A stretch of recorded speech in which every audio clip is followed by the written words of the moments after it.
Here's another way that property buyers and property owners cost themselves a lot of money because of flawed thinking. And that is when they believe that things will never change.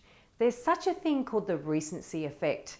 And if you listen to podcasts, I encourage you to check out the Elephant in the Room property podcast. In episode 1, we interview a behavioural scientist who explains to us a whole bunch of behavioural biases that we all have, and in particular around buying at auction. But there's one bias that applies whether you're buying at auction or not, and it's called the recency bias. And that is where we tend to believe that what has just happened is going to continue happening. So when the prices are rising, we all seem to think that prices are going to continue rising, and we forget that they can fall. And vice versa, when prices start falling, we start to think, oh my God, we're catching a falling knife.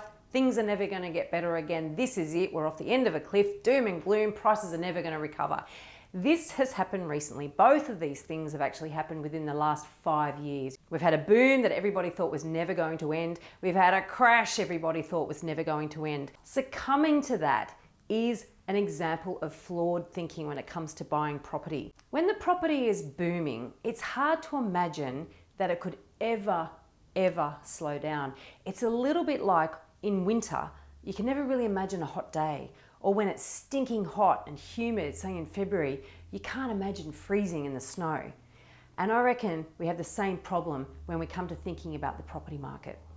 Now, we've got to remember that the property market goes through cycles, okay?